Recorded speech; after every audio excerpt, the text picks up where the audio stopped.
ಎಲ್ಲರಿಗೂ ನಮಸ್ಕಾರ ಸ್ನೇಹಿತರೆ. ಶನಿಯು ಮಾರ್ಚ್ 29ರಂದು ಗುರುವಿನ ಅಧಿಪತ್ಯವಿರುವ ರಾಶಿಯಾದ ಮೀನ ರಾಶಿಯಲ್ಲಿ ತನ್ನ ಸಂಚಾರವನ್ನ ಆರಂಭಿಸಲಿದೆ.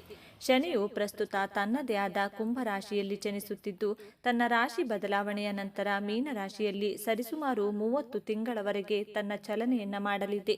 ಶನಿಯು ತನ್ನ ಸ್ವಂತ ರಾಶಿಯನ್ನ ಬಿಟ್ಟು ಮೀನ ರಾಶಿಯಲ್ಲಿ ಚಲಿಸುವುದರಿಂದಾಗಿ ಕೆಲವು ರಾಶಿಗೆ ಸೇರಿದ ಜನರ ಅದೃಷ್ಟದಲ್ಲಿ ಬಹಳಷ್ಟು ಬದಲಾವಣೆಗಳಾಗಲಿವೆ.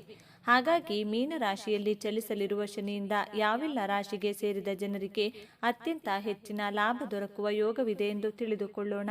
ಇನ್ನು ಮಾರ್ಚ್ 29ನೇ ತಾರೀಕು ಶನಿವಾರದ ದಿನ ವಿಶೇಷವಾದ ಶನಿದೇವನ ಕೃಪೆಯಿಂದ ಈ ದಿನ ಮನೆಯಲ್ಲಿ ಅಡುಗೆ ಮಾಡಿದ ತಕ್ಷಣ ಅನ್ನದಿಂದ ಯಾವ ಕೆಲಸವನ್ನ ಮಾಡಿದ್ರೆ ಶನಿದೇವರ ಕೃಪೆ ಪ್ರಾಪ್ತಿಯಾಗುತ್ತದೆ, ಎಲ್ಲ ವಿಧವಾದ ಶನಿದೋಷಗಳು ಕಳೆಯಲು ಯಾವ ಕೆಲಸಗಳನ್ನ ಮಾಡಬೇಕು, ಶನಿದೇವರ ಕೃಪಾ ದೃಷ್ಟಿಗೆ ಯಾವ ನಿಯಮವನ್ನ ಪಾಲಿಸಬೇಕೆಂದು ಇವತ್ತಿನ ಈ ವಿಡಿಯೋದಲ್ಲಿ ಸಂಪೂರ್ಣವಾಗಿ ತಿಳಿಸಿಕೊಡ್ತೀವಿ. ವೃಷಭ ರಾಶಿ. ವೃಷಭ ರಾಶಿಗೆ ಸೇರಿದ ಜನರಿಗೆ ಮೀನ ರಾಶಿಯಲ್ಲಿ ಸಂಚರಿಸಲಿರುವ ಶನಿಯಿಂದಾಗಿ ಸಾಕಷ್ಟು ಶುಭ ಮತ್ತು ಲಾಭದಾಯಕವಾದ ಫಲಿತಾಂಶಗಳು ದೊರಕಲಿವೆ. ನಿಮ್ಮ ಜಾತಕದಲ್ಲಿ ಶನಿದೇವನ ಈ ಸಂಚಾರವು ನಿಮ್ಮ ಆದಾಯ ಮತ್ತು ಲಾಭದ ಸ್ಥಾನದಲ್ಲಿ ಸಂಭವಿಸಲಿದೆ. ಹಾಗಾಗಿ ನಿಮ್ಮ ಆದಾಯದಲ್ಲಿ ಬಹಳಷ್ಟು ಹೆಚ್ಚಳವಾಗುವುದರೊಂದಿಗೆ ಲಾಭವನ್ನ ಗಳಿಸುವುದರಲ್ಲಿ ನೀವು ಯಶಸ್ಸನ್ನ ಕಾಣುವಿರಿ. ಈ ಅವಧಿಯಲ್ಲಿ ವೃಷಭ ರಾಶಿಗೆ ಸೇರಿದ ಜನರ ಎಲ್ಲ ರೀತಿಯ ಆಸೆಗಳು ಈಡೇರಲಿವೆ. ಆರ್ಥಿಕ ವಿಷಯಕ್ಕೆ ಸಂಬಂಧಿಸಿದಂತೆ ಈ ರಾಶಿಗೆ ಸೇರಿದ ಜನರು ಸಾಕಷ್ಟು ಸುಧಾರಣೆಯನ್ನ ಹೊಂದುವರು. ಸಮಾಜದಲ್ಲಿ ವೃಷಭ ರಾಶಿಗೆ ಸೇರಿದ ಜನರ ಗೌರವ, ಖ್ಯಾತಿ ಮತ್ತು ಸಂಬಂಧದಲ್ಲಿ ಪ್ರೀತಿ ಬಹಳಷ್ಟು ಹೆಚ್ಚಾಗುವುದು.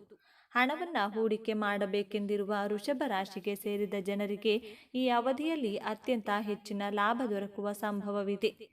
ಈ ಸಮಯದಲ್ಲಿ ವೃಷಭ ರಾಶಿಗೆ ಸೇರಿದ ಜನರಿಗೆ ಅದೃಷ್ಟದ ಸಂಪೂರ್ಣ ಬೆಂಬಲ ದೊರಕುವ ಯೋಗವಿದೆ. ಹಾಗೆ ಈ ಅವಧಿಯಲ್ಲಿ ಯಾವುದಾದರೂ ಮಹತ್ವಪೂರ್ಣ ಬದಲಾವಣೆಯನ್ನ ನಿಮ್ಮ ಜೀವನದಲ್ಲಿ ನೋಡುವ ಸಂಭವ ಹೆಚ್ಚಾಗಿರುವುದು. ದೀರ್ಘಕಾಲದಿಂದ ಆರ್ಥಿಕ ಸಮಸ್ಯೆಗಳನ್ನು ಎದುರಿಸುತ್ತಿರುವ ಈ ರಾಶಿಯಲ್ಲಿ ಜನಿಸಿದವರು ಈಗ ಪರಿಹಾರವನ್ನ ಪಡೆಯಬಹುದು. ನೀವು ಹಿರಿಯ ಅಧಿಕಾರಿಗಳು ಮತ್ತು ಸಹೋದ್ಯೋಗಿಗಳೊಂದಿಗೆ ಉತ್ತಮ ಸಂಬಂಧವನ್ನ ಸ್ಥಾಪಿಸುವಿರಿ. ಜೊತೆಗೆ ನಿಮ್ಮ ಕೆಲಸವನ್ನ ಪ್ರಶಂಸಿಸಲಾಗುತ್ತದೆ. ವ್ಯವಹಾರದಲ್ಲಿ ನಡೆಯುತ್ತಿರುವ ತೊಂದರೆಗಳು ಸಹ ಕೊನೆಗೊಳ್ಳುತ್ತವೆ ಮತ್ತು ನೀವು ಅಪೇಕ್ಷಿತ ಲಾಭವನ್ನ ಸಾಧಿಸಬಹುದು. ಹಣಕಾಸಿನ ಪರಿಸ್ಥಿತಿಗಳ ಬಗ್ಗೆ ಹೇಳುವುದಾದರೆ, ಅನಗತ್ಯ ಖರ್ಚುಗಳನ್ನು ಈಗ ನಿಯಂತ್ರಿಸಲಾಗುತ್ತದೆ ಮತ್ತು ನೀವು ಹಣವನ್ನ ಉಳಿಸುವಲ್ಲಿ ಯಶಸ್ವಿಯಾಗುತ್ತೀರಿ. ಮಿಥುನ ರಾಶಿ. ಮಿಥುನ ರಾಶಿಗೆ ಸೇರಿದ ಜನರಿಗೆ ಮೀನ ರಾಶಿಯಲ್ಲಿ ಚಲಿಸಲಿರುವ ಶನಿಯ ಸಂಚಾರವು ಸಾಕಷ್ಟು ಉತ್ತಮ ಮತ್ತು ಲಾಭದಾಯಕವಾಗಿರುವುದು ಖಂಡಿತ. ಮಾರ್ಚ್ 29ರ ನಂತರ ಶನಿದೇವನು ತನ್ನ ರಾಶಿಯನ್ನ ಬದಲಾಯಿಸುವ ಮೂಲಕ ನಿಮ್ಮ ವೃತ್ತಿ, ವ್ಯವಹಾರದ ಮನೆ ಅಂದರೆ 10ನೇ ಮನೆಯಲ್ಲಿ ತನ್ನ ಸಂಚಾರವನ್ನ ಮಾಡಲಿದೆ.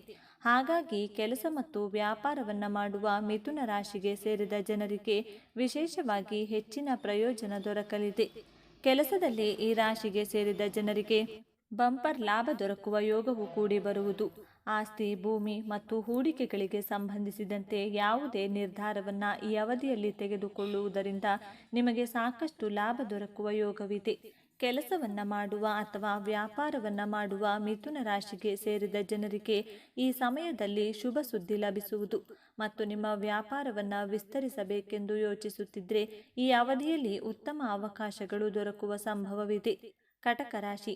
ಕಟಕ ರಾಶಿಗೆ ಸೇರಿದ ಜನರಿಗೆ ಗುರುವಿನ ರಾಶಿಯಾದ ಮೀನ ರಾಶಿಯಲ್ಲಿ ಚಲಿಸಲಿರುವ ಶನಿಯಿಂದಾಗಿ ನಿಮಗೆ ಜೀವನದ ಪ್ರತಿಯೊಂದು ಸಂದರ್ಭದಲ್ಲಿ ಸಾಕಷ್ಟು ಸಂತೋಷ ದೊರಕುವುದು. ಕರ್ಮಫಲದಾತನಾದ ಶನಿಯು ಕಟಕ ರಾಶಿಯ 9ನೇ ಮನೆಯಲ್ಲಿ ಸಂಚರಿಸಲಿದೆ. ಹಾಗಾಗಿ ಈ ರಾಶಿಗೆ ಸೇರಿದ ಜನರು ತಮ್ಮ ಕೆಲಸದ ಸ್ಥಳದಲ್ಲಿ ಅತ್ಯಂತ ಹೆಚ್ಚಿನ ಶುಭ ಫಲಗಳನ್ನು ಪಡೆಯುವ ಯೋಗ ಕೂಡಿ ಬರುವುದು. ಹಾಗೆ ಈ ಅವಧಿಯಲ್ಲಿ ನಿಮಗೆ ಲಾಭಕ್ಕಾಗಿ ಉತ್ತಮ ಅವಕಾಶಗಳು ದೊರಕುವ ಯೋಗ ಹೆಚ್ಚಾಗಿರಲಿದೆ. ಈ ಅವಧಿಯಲ್ಲಿ ನೀವು ಮಾಡಿದಂತಹ ಯೋಜನೆಗಳು ಸಾಕಷ್ಟು ಪ್ರಭಾವಶಾಲಿಯಾಗಿರುವುದರಿಂದ ನೀವು ಯಶಸ್ಸು ಗಳಿಸುವ ಯೋಗ ಹೆಚ್ಚಾಗಿರುವುದು. ಶನಿದೇವನು ಕಟಕ ರಾಶಿಯ 6ನೇ ಮತ್ತು 7ನೇ ಮನೆಯ ಅಧಿಪತಿಯಾಗಿದ್ದಾನೆ. ಹಾಗಾಗಿ ಕಟಕ ರಾಶಿಗೆ ಸೇರಿದ ಜನರು ನ್ಯಾಯಾಲಯಕ್ಕೆ ಸಂಬಂಧಿಸಿದ ಪ್ರಕರಣಗಳಲ್ಲಿ ಹೆಚ್ಚಿನ ಯಶಸ್ಸನ್ನ ಪಡೆಯುವ ಯೋಗ ಈ ಸಂದರ್ಭದಲ್ಲಿ ಸೃಷ್ಟಿಯಾಗಲಿದೆ. ಮಾರ್ಚ್ 29 ಶನಿವಾರದ ಈ ದಿನ ಶನಿಗೆ ಪ್ರಿಯವಾದ ಕೆಲಸಗಳನ್ನು ಮಾಡುವುದರಿಂದ ಕಷ್ಟಗಳ ಪ್ರಮಾಣ ಕಡಿಮೆಯಾಗುತ್ತದೆ. ಶನಿದೇವರ ವಿಶೇಷ ಕೃಪಾ ದೃಷ್ಟಿ ಬಿದ್ದು ಜೀವನ ಬದಲಾಗುತ್ತದೆ. ಪ್ರತಿ ರಾಶಿಗೂ ಕೂಡ ಒಂದಲ್ಲ ಒಂದು ರೀತಿಯ ಶನಿದೋಷಗಳು ಇದ್ದೇ ಇರುತ್ತದೆ. ಕೆಲವರಿಗೆ ಅಷ್ಟಮ ಶನಿ, ಇನ್ನು ಕೆಲವರಿಗೆ ಅರ್ಧಾಷ್ಟಮ ಶನಿ, ಇನ್ನು ಕೆಲವರಿಗೆ ವ್ಯಯ ಶನಿ, ಹೀಗೆ ನಾನಾ ಶನಿದೋಷಗಳು ಇರುತ್ತವೆ. ಆದ್ದರಿಂದ ತಪ್ಪದೆ ಶನಿದೇವರ ಪ್ರೀತಿಗೋಸ್ಕರ ಕೆಲವು ಪರಿಹಾರಗಳನ್ನು ಮರೆಯದೆ ಪಾಲಿಸಿದರೆ ಖಂಡಿತವಾಗಿ ಶುಭ ಫಲಗಳು ಪ್ರಾಪ್ತಿಯಾಗುತ್ತದೆ. ಶನಿದೇವರು ವಿಷ್ಣು ದೇವರ ಭಕ್ತನಾಗಿದ್ದಾನೆ. ಸದಾ ವಿಷ್ಣು ದೇವರನ್ನ ಶನಿದೇವರು ಆರಾಧಿಸುತ್ತಾರೆ. ಬಹಳ ವಿಶೇಷವಾಗಿದ್ದು ಪ್ರತಿಯೊಬ್ಬರೂ ಕೂಡ ಶನಿದೇವರ ಜೊತೆಗೆ ವಿಷ್ಣು ದೇವರನ್ನ ಪೂಜಿಸಿದರೆ ವಿಶೇಷ ಫಲ ಪ್ರಾಪ್ತಿಯಾಗುತ್ತದೆ. ಈ ದಿನ ಪ್ರತಿಯೊಬ್ಬರೂ ಕೂಡ ಬೆಳಿಗ್ಗೆ ಬೇಗನೆ ಎದ್ದು ಸ್ನಾನ ಮಾಡಿ ಇತ್ಯಾದಿಗಳನ್ನು ಮುಗಿಸಿ ಮನೆಯಲ್ಲಿ ದೀಪಾರಾಧನೆಯನ್ನ ಮಾಡಿ ನವಗ್ರಹ ದೇಗುಲಕ್ಕೆ ತೆರಳಬೇಕು. ಅಲ್ಲಿ ಶನಿದೇವರನ್ನ ಸ್ಮರಿಸುತ್ತಾ 25 ಪ್ರದಕ್ಷಿಣೆಯನ್ನ ಮಾಡಬೇಕು. ಏಕೆಂದರೆ ಜಾತಕದಲ್ಲಿ ಶನಿ ದಶೆಯು 19 ವರ್ಷಗಳ ಕಾಲ ನಡೆಯುತ್ತೆ. ಯಾವಾಗಲೂ ನವಗ್ರಹ ಪ್ರದಕ್ಷಿಣೆಯನ್ನು ಮಾಡುವಾಗ ಸೂರ್ಯನಿಗೆ ಸಂಬಂಧಿಸಿದ ಪ್ರದಕ್ಷಿಣೆಯನ್ನು ಸೇರಿಸಿಕೊಂಡು ಮಾಡಿದರೆ ಗ್ರಹದ ಅನುಕೂಲ ಬೇಗವಾಗುತ್ತದೆ. ಜಾತಕದಲ್ಲಿ ಸೂರ್ಯ ದಶೆಯು 6 ವರ್ಷಗಳ ಕಾಲ ನಡೆಯುತ್ತದೆ. ಆದ್ದರಿಂದ ಶನಿದೇವರಿಗೆ 19, ಸೂರ್ಯನಿಗೆ 6, ಒಟ್ಟು 25 ಪ್ರದಕ್ಷಿಣೆಯನ್ನು ಈ ದಿನ ಮಾಡಬೇಕು. ಪ್ರದಕ್ಷಿಣೆ ಮಾಡುವಾಗ ಓಂ ನಾರಾಯಣಾಯ ಅಥವಾ ಶಿವಾಯ ನಮಃ ಎಂದು ಹೇಳಿಕೊಳ್ಳಿ. ಈ ದಿನ ನವಗ್ರಹ ಆಲಯದಲ್ಲಿ ಶನಿಯ ವಿಗ್ರಹಕ್ಕೆ ಎಳನೀರಿನಿಂದ ಅಭಿಷೇಕವನ್ನು ಮಾಡಿದರೆ ಹಣಕಾಸಿನ ಎಲ್ಲ ಅಡೆತಡೆ ತೊಂದರೆಗಳು ದೂರವಾಗುತ್ತವೆ. ಬರಬೇಕಾದಂಥ ಹಣ ಕೈ ಸೇರುವುದು. ಕೈನಲ್ಲಿ ದುಡ್ಡು ನಿಲ್ಲುತ್ತಿಲ್ಲ, ಹಣದ ಕಷ್ಟ ಒಂದಾದರ ಮೇಲೊಂದು ಬರುತ್ತೆ. ಶನಿದೇವರಿಗೆ ನೀರಿನ ಅಭಿಷೇಕವನ್ನು ಮಾಡಿ. ಇನ್ನು ವಾಹನ ಅಪಘಾತದ ಭಯಗಳಿದ್ರೆ, ಅಪಮೃತ್ಯು ದೋಷಗಳಿಂದ ಮುಕ್ತಿಯನ್ನು ಹೊಂದಬೇಕಾದ್ರೆ ಸಾಸಿವೆ ಎಣ್ಣೆಯಿಂದ ಶನಿದೇವರಿಗೆ ಅಭಿಷೇಕವನ್ನು ಮಾಡಿ. ಶುದ್ಧ ಜಲದಿಂದ ಈ ದಿನ ಶನಿ ಭಗವಂತನಿಗೆ ಅಭಿಷೇಕವನ್ನು ನಡೆಸಿದರೆ ಮಾನಸಿಕ ನೆಮ್ಮದಿ ಪ್ರಾಪ್ತಿಯಾಗುತ್ತದೆ. ಎಳ್ಳೆಣ್ಣೆಯಿಂದ ಶನಿದೇವರಿಗೆ ಈ ದಿನ ಅಭಿಷೇಕವನ್ನು ಮಾಡಿದರೆ ಆರೋಗ್ಯ ವೃದ್ಧಿಯಾಗುತ್ತದೆ. ದೀರ್ಘಕಾಲದ ಅನಾರೋಗ್ಯದ ಸಮಸ್ಯೆಗಳು ದೂರವಾಗುತ್ತದೆ.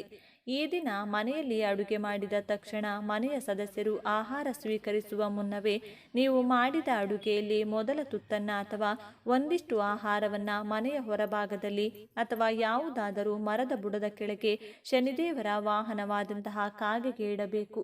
ಕಾಗೆಗೆ ಆಹಾರ ಇಡುವಾಗ ಓಂ ಶಂ ಶನೇಶ್ವರಾಯ ನಮಃ ಎಂದು 21 ಬಾರಿ ಹೇಳಿಕೊಂಡು ಭಗವಂತ ಶನಿದೇವನನ್ನು ನಾನು ಮಾಡಿದ ಕರ್ಮಫಲ ಪಾಪಗಳನ್ನು ಕ್ಷಮಿಸಿ ಕೊಂಚವಾದರೂ ಒಳಿತನ್ನ ಮಾಡು. ನಿನ್ನ ಕೃಪಾ ದೃಷ್ಟಿಯನ್ನು ನಾನು ಬಯಸುತ್ತಿದ್ದೇನೆ. ಎಲ್ಲ ವಿಧವಾದಂತಹ ಏಳಿಗೆಯನ್ನು ನೀಡು ಎಂದು ಬೇಡಿಕೊಳ್ಬೇಕು. ಈ ದಿನ ಶನಿದೇವರ ಹೆಸರನ್ನು ಹೇಳುತ್ತಾ ಹಸಿದವರಿಗೆ, ಅಂಗವಿಕಲರಿಗೆ, ಅನಾಥರಿಗೆ ಸೇವೆಯನ್ನು ಮಾಡಬೇಕು. ಅವರಿಗೆ ಆಹಾರವನ್ನು ನೀಡಿ ಗೌರವಿಸಬೇಕು. ಈ ಒಂದು ಕೆಲಸವನ್ನು ಮಾಡುವುದರಿಂದ ಅದೆಷ್ಟು ಸುಧಾರಣೆಯನ್ನು ನೀವು ಕಾಣಬಹುದು. ಕಷ್ಟಗಳ ಸರಮಾಲೆಯಿಂದ ಜೀವನ ಸಾಕಾಗಿದ್ದರೆ ಈ ದಿನವನ್ನು ಸದುಪಯೋಗಪಡಿಸಿ ಈ ದಿನ ಅರಳಿ ಮರದ ಕೆಳಗೆ ಒಂದು ಮಣ್ಣಿನ ದೀಪವನ್ನು ಇಟ್ಟು ಎಳ್ಳೆಣ್ಣೆಯನ್ನು ಹಾಕಿ ದೀಪಾರಾಧನೆಯನ್ನು ಮಾಡಿ. ಅರಳಿ ಮರಕ್ಕೆ ಬೆಲ್ಲ ಅಥವಾ ಸಕ್ಕರೆ ಬೆರೆಸಿರ್ತಾರೆ. ಈ ದಿನ ಅರಳಿ ಮರದ ಕೆಳಗೆ ಒಂದು ಮಣ್ಣಿನ ದೀಪವನ್ನು ಇಟ್ಟು ಎಳ್ಳೆಣ್ಣೆಯನ್ನು ಹಾಕಿ ದೀಪಾರಾಧನೆಯನ್ನು ಮಾಡಿ ಅರಳಿ ಮರಕ್ಕೆ ಬೆಲ್ಲ ಅಥವಾ ಸಕ್ಕರೆ ಬೆರೆಸಿರ್ತಕ್ಕಂಥ ನೀರನ್ನು ಅರ್ಪಿಸಿ ಶನಿದೇವರನ್ನ ಸ್ಮರಿಸುತ್ತಾ ಪ್ರದಕ್ಷಿಣೆಯನ್ನು ಮಾಡಿ ಬನ್ನಿ. ಎಲ್ಲಾದರೂ ದಾರಿಯಲ್ಲಿ ಇರುವೆಗೂಡು ಕಾಣಿಸಿದರೆ ಸಿಹಿಯನ್ನು ಹಾಕಿ ಕೈ ಮುಗಿಯಿರಿ.